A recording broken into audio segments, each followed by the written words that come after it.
जय हिंद मित्रांनो. तर आज पुन्हा आमचा मंडे आहे आणि हॉलिडे आहे. तर आज आम्ही चाललो आहे पुन्हा एकदा एका नवीन ठिकाणावर.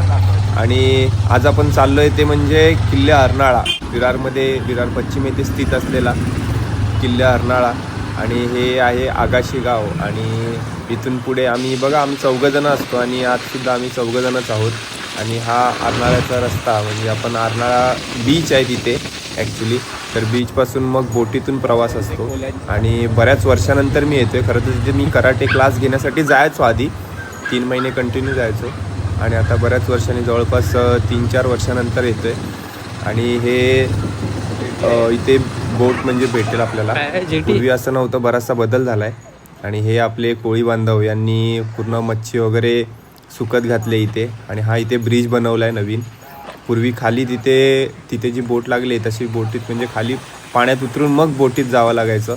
परंतु आता आपल्याला ब्रिजवरून मग तिथे पायऱ्या केलेल्या आहेत. आणि मग बोटीत जायचं आणि बोटीतून प्रवास आहे आपला. आणि इथे जाण्याची आणि येण्याची तिकीट ही 20 रुपये आहे प्रत्येकाची. म्हणजे प्रत्येकी 20 रुपये असा तिकीटचा दर आहे. आणि आमचा शिंदे सूरज. आणि तिथे उतरल्यानंतर आम्ही सर्व व्यवस्थित आलो. आणि हा बघा इथे जरा गडबडला आणि पूर्ण भिजली त्याची पॅन्ट. आणि मग असा एकतरी नमुना असला पाहिजे ना ग्रुपमध्ये. तर अशा पद्धतीने आमचा बोटचा म्हणजे सफर झाला. खरं तर जवळपास 7-8 मिनटं लागतात आपल्याला तिथून यायला. आणि हे बघा म्हणजे तुम्हाला वाटणारच नाही की आपण एका बेटावरती आहोत. आणि या बेटाच्या मध्ये स्थित असलेला हा आपला किल्ले अर्नाळा. खरं तर हा एक जलदुर्ग आहे. आणि याची पूर्ण माहिती ही अजूनपर्यंत इतिहासाला नाही आहे. थोडीफार जी माहिती आहे ती देण्याचा प्रयत्न करतो आहे. मी कोणताही इतिहासकार नाही आहे. पण बघा हा जो किल्ला आहे हा 1557ला एका गुजराती सुलतानाने हा बांधला होता. आणि त्यानंतर बरेचसे राजे येऊन गेले. किल्ल्यावरती ही अष्टकोनी विहीर आहे.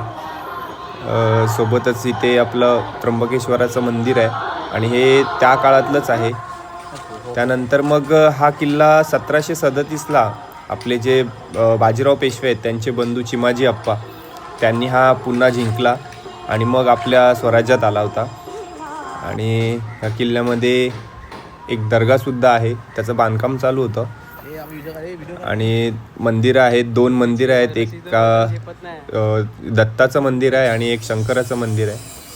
आणि हे मुख्य प्रवेशद्वार. इथून आतमध्ये बघा, आतमध्ये गेल्यानंतर ही पूर्ण अशी सजावट म्हणजे पाहायला मिळते. म्हणजे पाहू शकता एकदम सुंदर असं नक्षीकाम या ठिकाणी केलेलं आहे.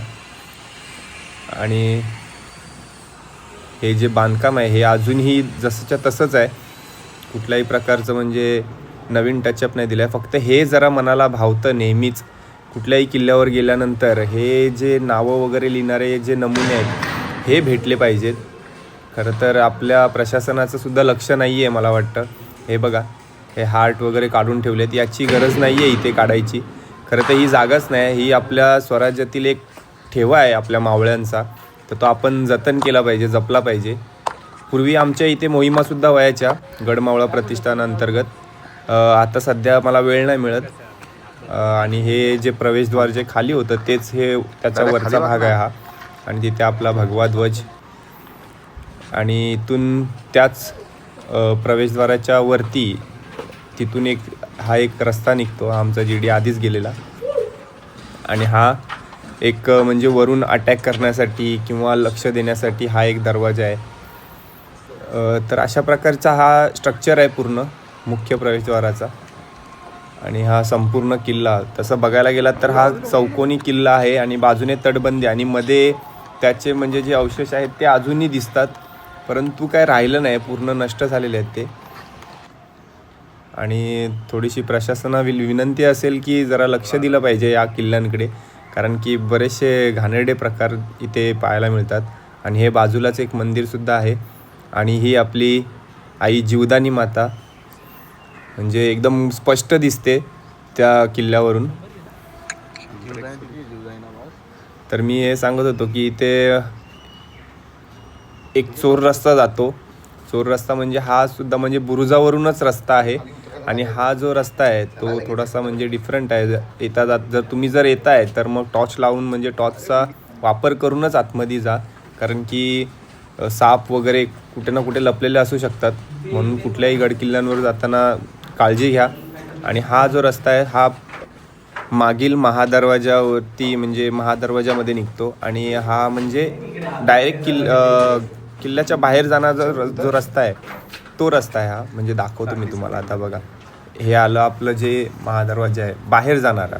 ठीक आहे, 2 महादरवाजे आहेत, एक समुद्राच्या किनारी आहे म्हणजे लगतच, आणि हा एक बाहेर जाणारा. म्हणजे इथून जर की तुम्ही बाहेर गेलात तर किल्ल्याच्या डायरेक्ट बाहेर. आणि सेम स्ट्रक्चर आपल्याला इथे पाहायला मिळतं आहे, जसं तिथे होतं तसं. किल्ला फिरून झाल्यानंतर आम्ही परतीचा प्रवास सुरू केला आणि पुन्हा बोटीतून मग हा प्रवास. आणि आम्ही गेल्यानंतर बघा ही सर्व जॉबवरून सुटणारी माणसं, फारच गर्दी होती म्हणजे ती किल्ल्यात जाण्यासाठी. तिथून मग आम्ही आलो अर्नाळा बीचवरती, सनसेट पाहिला. एक सुंदर असं दृश्य समुद्राने दाखवलं आम्हाला, आणि निसर्ग हा नेहमीच दाखवत असतो. तिथून मग येता येता साहस स्पोर्ट्स अकॅडमी म्हणजे आमच्या प्रथमेश सरांचा हा मल्लखांबचा क्लास आहे. त्यांचा स्वतःचाच डोजो आहे, डोजो मीन्स क्लास आहे. आणि ते मुलं प्रॅक्टिस करत होते आणि आम्ही पण म्हटलं बघू, जाऊन प्रथमेश सरांना भेटून येऊ, त्यासाठी आलेलो. आणि हे मल्लखांबवरती पाहू शकता एकदम सुंदर अशा प्रकारे मुलांची प्रॅक्टिस सुरू आहे. हे ॲडव्हान्स बॅच आहे यांची, आणि ही त्यांची अचिव्हमेंट्स, एक नावाजलेले प्लेयर आणि कोच. आणि त्यानंतर मग आम्ही इथे गेलो मैदानामध्ये, कुस्ती मैदान आहे, आणि तिथे मग आम्ही जरा फन गेम चालू होते आमचे. आणि असंच आपला रस्सीखेचचा एक बेत चालू होता. आणि ते करून झाल्यानंतर मग आम्ही आमच्या घरी गेलो. आणि तर अशा पद्धतीचा हा आपला आजचा व्हिडिओ होता. नक्कीच तुम्हाला आवडला असेल. भेटूया पुढच्या व्हिडिओत पुढच्या जागेवरती. जय